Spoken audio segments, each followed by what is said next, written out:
Le scalpel trancha l'air avec un sifflement discret, comme un secret murmuré dans l'ombre d'une cathédrale oubliée. Émilie sentit la pointe froide effleurer sa peau, juste au creux de son cou, et dans cet instant suspendu, le monde bascula. Son père, les yeux fous d'un amour dévoyé, pressa le piston de la seringue. « Pour ton salut, ma fille, pour que tu redeviennes ce que Dieu a voulu, chuchota Théil, tandis que le liquide brûlant se diffusait en elle comme un poison masqué en remède. Émilie hurla, non pas de douleur physique, celle-ci viendrait plus tard, sournoise et lancinante, mais d'une rage primitive qui lui tordit les entrailles. Son corps, forgé par des années de bassins chlorés et de vagues impitoyables sur la Costa Brava, se cabra comme un cheval sauvage échappé des arènes de Barcelone. Elle le frappa, du plat de la main, un geste instinctif qui claqua contre la joue ridée de cet homme qu'elle avait autrefois appelé « papa ». Le verre de la seringue vola en éclats sur le carrelage de la cuisine, un éclat de lune brisée sous les lampes tamisées de leur villa nichée dans les collines de Sitges. Et dans ce chaos, au milieu des tessons qui scintillaient comme des larmes figées, Émilie comprit que rien ne serait plus jamais comme avant. Le remède, ce cocktail hormonal volé au laboratoire clandestin de Madrid, censé redresser son inclination coupable, n'était pas seulement une piqûre, c'était une déclaration de guerre. Une guerre contre son âme, contre Mathilde, contre l'Espagne ensoleillée qui avait été leur refuge. Sitges, cette perle arc-en-ciel de la Méditerranée, où les embrassades entre femmes n'étaient plus un scandale mais un droit fragile, tremblait maintenant sous le poids de ce geste paternel. Émilie s'effondra contre le mur, le souffle court, tandis que son père recula, les mains tremblantes, le visage déformé par un mélange de culpabilité et de fanatisme. Il était un homme des ombres du franquisme tardif, un pharmacien retraité qui avait vu trop de processions catholiques et trop peu de révolutions. Pour lui, l'amour d'Émilie pour Mathilde n'était pas une floraison naturelle, mais une abomination, une déviance à corriger comme on purge un vin gâté. « Tu es forte, Émilie, musclée comme un homme, mais tu dois redevenir femme. Une vraie femme, qui aimera un mari, qui portera des enfants. » Ces mots résonnaient encore, écho d'un passé que l'Espagne croyait enterré sous les oliveraies et les fêtes de la tomatina. Mais Émilie n'était pas une femme fragile. À 28 ans, elle avait conquis les eaux tumultueuses de la mer catalane, nageant des kilomètres contre les courants, sculptant son corps en une armure de muscles saillants et de cicatrices discrètes, souvenirs de compétitions où elle avait frôlé la médaille olympique. Ses épaules larges, ses biceps dessinés, son ventre plat marqué par les abdominaux, tout en elle criait la force, une force que beaucoup admiraient, mais que son père haïssait en secret. Pas en tant que femme, avait-il murmuré un jour, après avoir surpris un baiser volé entre elle et Mathilde sur la terrasse. Ces mots l'avaient hantée, jusqu'à cette nuit fatidique. Elle se releva, chancelante, et quitta la villa sans un regard en arrière. La route sinueuse vers Sitges s'ouvrait devant elle, bordée de pins tordus par le vent marin, et sous la lune pâle, Émilie appela Mathilde. « Viens me chercher. » Il l'a fait. Il a essayé de me tuer. De l'intérieur. La voix de Mathilde, à l'autre bout du fil, fut un baume. « J'arrive, mon amour. » « Tiens bon. » Mathilde surgit 20 minutes plus tard, sa vieille Fiat Panda brin de ballon sur les pavés irréguliers. À 30 ans, elle était l'opposé d'Émilie, élancée, presque éthérée, avec des cheveux noirs ondulés qui dansaient comme les vagues de la Costa. Peintre de rue, elle capturait l'âme de l'Espagne dans des fresques murales, des amants enlacés sous les Ramblas de Barcelone, des gitanes dansant au son des guitares flamencas. Son visage fin, aux yeux verts perçants, portait les traces d'une enfance nomade, ballottée entre Paris et Madrid, où sa mère, une Française exilée, lui avait appris à voir la beauté dans la douleur. Elles roulèrent en silence vers la plage de San Sebastián, cette crique secrète où elles s'étaient embrassées pour la première fois, 2 ans plus tôt, lors d'une fête des fleurs où les chars multicolores défilaient sous un ciel étoilé. Mathilde gara la voiture près des rochers, et elles descendirent, pieds nus sur le sable encore chaud de la journée. « Raconte-moi tout », murmura Mathilde en enlaçant Émilie, ses doigts fins traçant des cercles apaisants sur la peau encore irritée par l'injection. Émilie parla, les mots jaillissant comme un torrent, les dîners tendus où son père la scrutait avec suspicion, les sermons voilés sur la décadence morale de l'Espagne post-franquiste, les nuits où il fouillait ses affaires, cherchant des preuves de son péché. Et ce remède, commandé à un charlatan en ligne, un mélange d'estrogène forcé et d'inhibiteurs censés rééquilibrer son désir. Il pense que mes muscles me rendent comme un homme. Que c'est pour ça que j'aime les femmes. Comme si l'amour était une maladie à guérir avec une aiguille. Mathilde pleura en silence, ses larmes salées se mêlant au sel de la mer. Elle avait connu la réprobation sa propre famille, des bourgeois parisiens, l'avaient reniée quand elle avait avoué son amour pour une femme. Mais cela? C'était une violence intime, un viol de l'intimité. Nous allons le dénoncer. À la police, aux associations. Tu n'es pas seule, Émilie. Ton corps est ton temple, pas sa propriété. Pourtant, au fond d'Émilie, une peur sournoise s'insinuait déjà. Le lendemain matin, elle se réveilla avec une nausée qui n'était pas seulement due au choc. Ses muscles, d'ordinaire si réactifs, semblaient alourdis, comme lestés de plomb. Et dans le miroir de la petite chambre d'hôte où Mathilde l'avait emmenée, elle vit ses traits s'adoucir imperceptiblement, une rondeur suspecte aux hanches, une sensibilité accrue à la lumière. Le remède agissait, remodelant son corps contre sa volonté, la transformant en cette femme que son père idolâtrait, au prix de son identité. Les jours suivants furent un tourbillon de consultations médicales à Barcelone. Un endocrinologue catalan, un homme bourru aux moustaches grisonnantes, confirma l'empoisonnement, c'est dangereux. Des doses massives d'hormones. Vous pourriez avoir des effets irréversibles: infertilité, dépression, changement physique. Émilie serra la main de Mathilde si fort que ses jointures blanchirent. Et si je perds ma force? Si je ne peux plus nager? Mathilde, pragmatique sous sa carapace romantique, organisa tout, antidote, thérapie, et une plainte déposée au commissariat de Sitges. Mais le père d'Émilie, prévoyant, avait fui vers l'intérieur des terres, vers Valence, où des cousins traditionalistes l'accueillaient. Il reviendra, prédit Émilie avec amertume. Pour finir le travail. En attendant, elles s'accrochèrent l'une à l'autre comme des naufragés. Les soirées sur la plage devinrent rituelles, Mathilde peignait des nus d'Émilie au fusain, capturant la courbe puissante de ses cuisses, la tension de ses deltoïdes, comme pour conjurer le sort. Tu es belle ainsi, musclée, indomptable. C'est ça, être femme pour moi. Leurs amours étaient fiévreuses, un mélange de tendresse et de désespoir, des baisers salés par les embruns, des caresses qui redessinaient les frontières du corps menacé. Mais le conflit couvait. Émilie, toujours fière, refusait la pitié. Elle reprit l'entraînement, plongeant dans les vagues malgré la faiblesse qui la rongeait. Un après-midi, lors d'une session solitaire près des falaises de Cap Rouag, elle crut toucher le fond, ses bras refusèrent de trancher l'eau, et elle coula, brièvement, dans un abîme d'écume et de panique. Mathilde, qui l'avait suivie en secret, la repêcha, trempée et suffocante. Ne me laisse pas devenir faible, sanglota Émilie contre son épaule. Ne me laisse pas devenir ce qu'il veut. C'est alors que le premier signe de trahison apparut, subtil comme une ombre sur l'eau. Mathilde, sous prétexte de « chercher des réponses », contacta le père d'Émilie par message anonyme. « Dites-moi ce que vous lui avez injecté. » Pour l'aider. Mais Émilie l'ignora, trop absorbée par sa propre bataille. Elle ne vit pas les nuits où Mathilde veillait, le téléphone à la main, écoutant les justifications larmoyantes de cet homme brisé. Les semaines s'écoulèrent comme un sirocco chaud, chargé de sel et de secrets. Émilie, malgré les antidotes, sentait son corps se rebeller, ses muscles fondaient doucement, remplacés par une douceur qu'elle abhorrait, une féminité imposée qui la faisait se sentir étrangère à elle-même.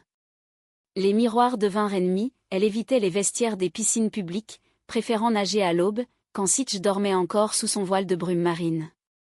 Mathilde, fidèle ombre, l'accompagnait, son chevalet plié sous le bras, transformant chaque session en tableau vivant.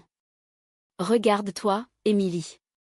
Tu es une Vénus de Milo moderne, forte et sensuelle. » Pourtant, sous cette idylle forcée, les fissures s'élargissaient. Le père d'Émilie, depuis son exil valencien, bombardait Mathilde de messages suppliants, « Dites-lui que je l'aime. » Que c'était pour son bien. J'ai des regrets, mais l'Église. Elle me hante. Mathilde, déchirée entre loyauté et compassion, répondait par bribes, cherchant à comprendre l'abîme qui avait englouti cet homme.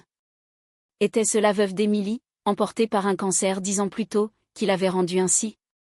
Ou les murmures des curés traditionalistes, ces reliques du franquisme qui infestaient encore les villages intérieurs? Un soir, lors de la festa major de Sitges, cette explosion de feux d'artifice et de castellets humains empilés comme des tours vivantes, la tension éclata. Émilie, en robe d'été pour la première fois depuis l'incident, un compromis pour Mathilde, dansait au rythme des sardanes catalanes, ses mouvements encore puissants malgré la trahison hormonale. Mathilde l'observait, le cœur serré, quand son téléphone vibra, un appel du père. « Venez me voir. J'ai l'antidote complet. Mais seule. » Mathilde hésita, puis s'éclipsa dans la foule bigarrée, laissant Émilie rire avec des amis de la communauté LGBTQ+ locale Sésame Résiliente qui organisaient des prides marches le long des Ramblas. Le rendez-vous eut lieu dans un bar miteux de Tarragona, à mi-chemin, où l'air puait le vin aigre et les cigarettes. Le père d'Émilie, vieilli de 10 ans en un mois, tendit une fiole, c'est la suite du traitement. Pour inverser. Mais elle doit pardonner. Dites-lui que je prie pour nous tous. Mathilde rentra à l'aube, les yeux rougis, la fiole cachée dans son sac. Émilie l'attendait, furieuse, où étais-tu? Avec qui? La dispute fut violente, des mots comme des coups de fouet. Je protège notre amour. Il veut réparer, hurla Mathilde. Émilie, blessée, vit rouge, tu parles à ce monstre? Après ce qu'il m'a fait? Tu es comme lui, à croire que je dois être réparée.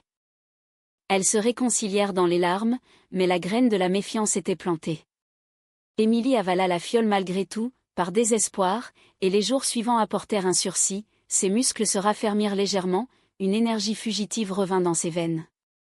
Encouragée, elle s'inscrivit à une compétition locale à Barcelone, un triathlon côtier, mélange de natation, vélo et course, pour prouver qu'elle était toujours elle. La préparation fut un ballet d'émotions. Mathilde massait ses épaules endolories après les entraînements, chuchotant des poèmes de Lorca Verde que te quiero verde, pour invoquer la passion verte de l'Andalousie. Elle faisait l'amour avec une urgence nouvelle, explorant les contours changés du corps d'Émilie comme un territoire conquis. Tes muscles reviennent, mon amour. Et ton cœur n'a jamais faibli. Mais Émilie, hantée par des cauchemars où elle se noyait dans un bassin de mercure, doutait.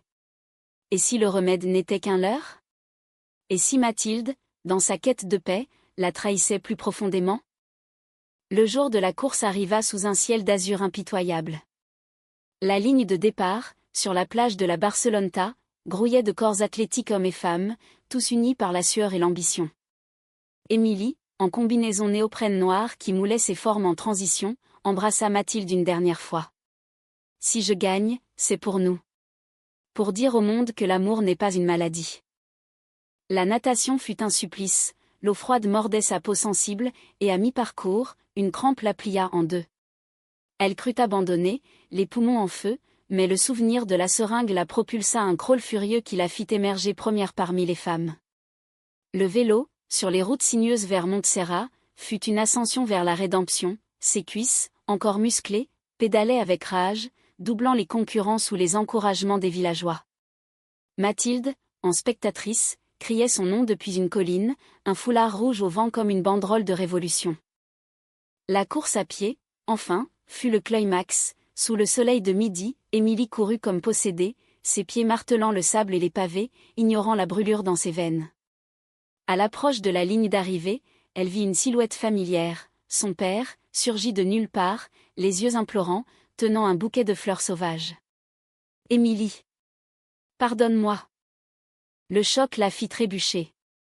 Elle franchit la ligne en 3e place, mais la victoire était amère. Mathilde accourut, l'enlaçant, mais Émilie la repoussa. « C'est toi qui l'as appelé? Il est là à cause de toi. » La foule applaudissait, ignorante du drame intime. Mathilde, blême, à voix, « Je voulais clore ce chapitre. Pour nous. » La trahison s'abattit comme un orage. Émilie s'enfuit vers les ruelles sombres de la Barceloneta, où les pêcheurs réparaient leurs filets sous les arches gothiques. Mathilde la suivit, suppliante, « Je t'aime. » C'était pour te libérer de lui. Mais Émilie, le cœur brisé, hurla, « Tu m'as vendu. » Comme Judas avec son baiser. Elle disparut dans la nuit, laissant Mathilde seule face au père, qui s'effondra en sanglots. « Que je fais à ma fille ?» Les jours suivants furent un exil volontaire. Émilie trouva refuge chez une amie, une lesbienne militante nommée Carla, qui gérait un centre communautaire à Gracia. Là, entourée de fresques murales de Mathilde ironie du sort, elle noya sa douleur dans des ateliers de yoga et des débats sur les droits trans. Son corps se stabilisait, mais son âme saignait. Je suis musclée, oui, mais pas en tant que femme, disait-elle à Carla. Je suis en tant que moi. Et ça, personne ne peut l'injecter ou le retirer. Mathilde, de son côté, sombra dans le remords. Elle peignit frénétiquement, des toiles sombres de plages vides, de seringues brisées, d'amantes séparées par des vagues. Le père d'Émilie, rongé par la culpabilité, tenta de se suicider avec ses propres pilules, mais fut sauvé par un cousin. À l'hôpital de Valence, il dicta une lettre. « Ma fille, j'ai voulu te sauver, mais c'est moi qui étais perdu. Ton amour pour Mathilde est pur. Pardonne un vieil homme aveugle. » La lettre arriva par coursier, mais Émilie la déchira sans la lire. Le conflit atteignait son zénith, une confrontation inévitable. Mathilde organisa une rencontre sur la plage de leur premier baiser, sous prétexte d'un adieu nécessaire. Émilie y alla, armée de sa force retrouvée, prête à rompre définitivement. La lune se levait sur San Sébastien comme une perle laiteuse, illuminant les rochers érodés par des siècles de marée. Émilie arriva la première, ses pas lourds sur le sable, le vent salin fouettant ses cheveux courts. À 30 mètres, Mathilde l'attendait, silhouette frêle enveloppée dans un châle brodé de motifs catalans, un cadeau d'Émilie, jadis. Entre elles, l'air crépitait de non-dit, un orage émotionnel prêt à éclater. « Tu es venue » murmura Mathilde, la voix brisée comme une vague mourante. Émilie s'arrêta à distance respectable, les bras croisés sur sa poitrine encore athlétique, vestige de sa rébellion hormonale. « Pas pour toi. Pour clore ce chapitre empoisonné.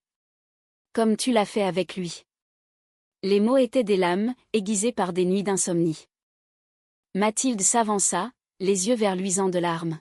« Je n'ai pas trahi ton amour, Émilie. J'ai trahi ta confiance, oui. En croyant que la paix passait par le pardon. Ton père. Il est brisé. Il a perdu ta mère, et avec elle, sa foi en l'humanité.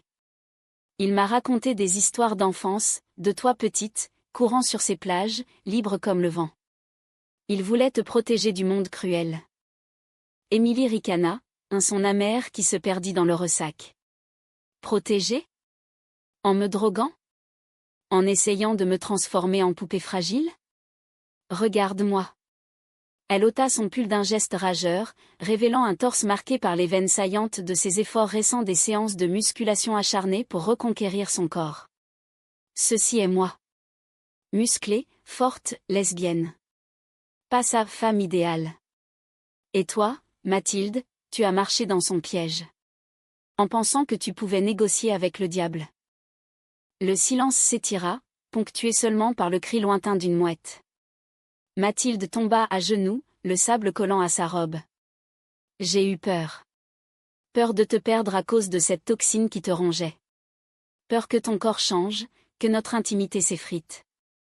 Souviens-toi de nos nuits, Émilie, tes mains puissantes sur ma peau, me faisant sentir vivante, désirée.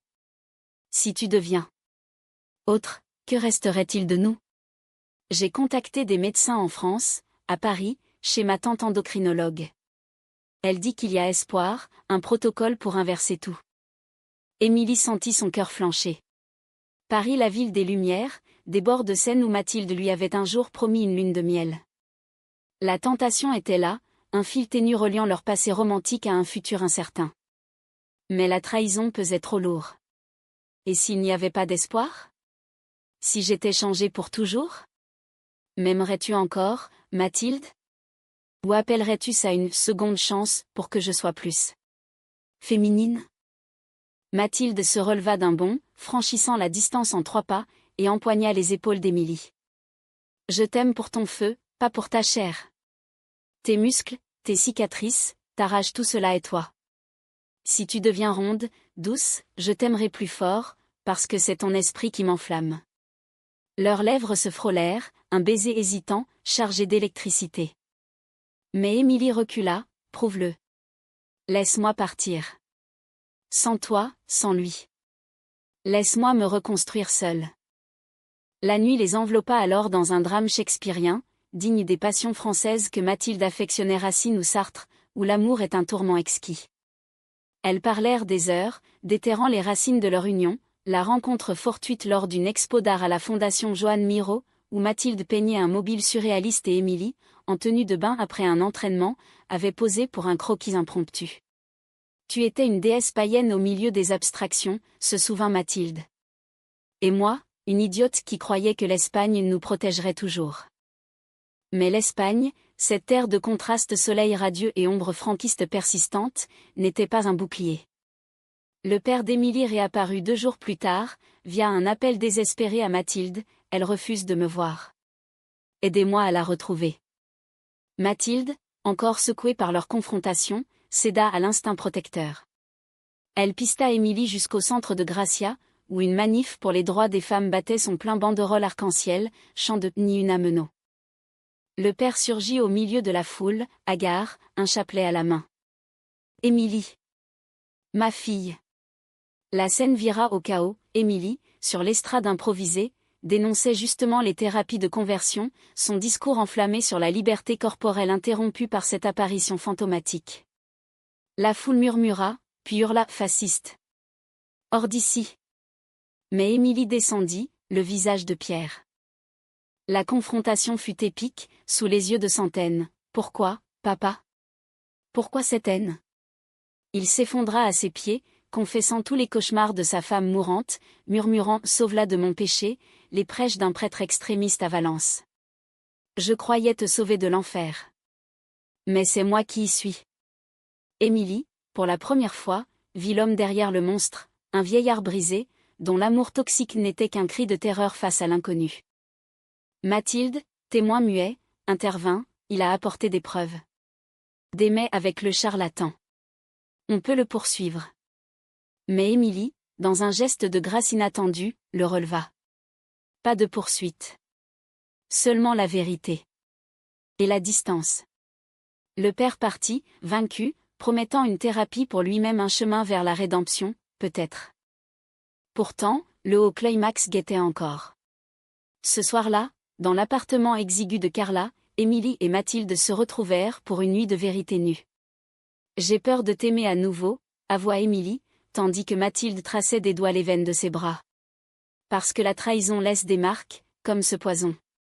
Leur étreinte fut lente, exploratoire, un redécouverte sensuelle, où Mathilde embrassait chaque courbe changée, affirmant « Ton corps raconte notre histoire.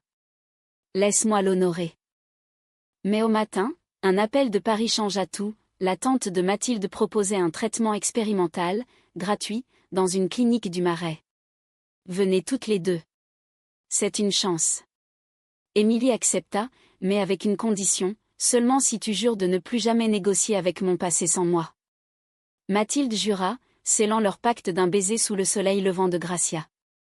Le voyage vers la France fut un pèlerinage romantique, train le long de la côte, arrêt à Collioure pour des huîtres et du vin rosé, nuit dans des posadas où elle refaisait l'Espagne en miniature. À Paris, la clinique, un bâtiment haussmannien au volet vert, devint leur sanctuaire. Les injections d'antidote furent douloureuses, mais Mathilde était là, peignant des portraits d'Émilie en pleine métamorphose, muscles renaissants, regard clairvoyant. Pourtant, le doute persista. Lors d'une promenade au jardin des Tuileries, Émilie confia « Et si je ne redeviens pas comme avant ? Si je reste entre les deux ?» Mathilde, serrant sa main, répondit avec la poésie française qui coulait en elle, comme Baudelaire l'écrivait, « Il est l'heure de s'enivrer. » Ton entre-deux est une beauté nouvelle.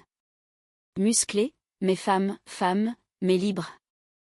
Leur amour s'approfondit dans cette liminalité, un mélange de K-drama et de tendresse proustienne, des dîners aux chandelles dans des bistrots du quartier latin, des danses lentes sous les ponts de la Seine.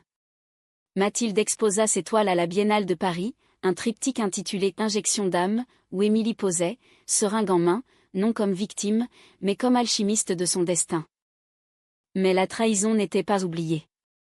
Le père envoya des lettres hebdomadaires, des excuses manuscrites remplies de références bibliques réinterprétées. Émilie en lut une à voix haute à Mathilde, il dit qu'il prie pour notre union. Mathilde rougit, et si on lui répondait ? Ensemble ? C'était le test ultime de leur résilience. Le retour en Espagne, 3 mois plus tard, fut un triomphe discret. Émilie, son corps presque restauré, muscles affinés mais harmonieux, une force intérieure plus profonde, reprit l'entraînement à Sitges. Mathilde rouvrit son atelier rue Delmar, peignant des murales collectives avec la communauté, des silhouettes enlacées défiant les tempêtes, inspirées de leur odyssée. Leur amour, jadis fragile comme une coque de noix, s'était endurci en chêne catalan, racines ancrées dans la terre rouge de la Costa.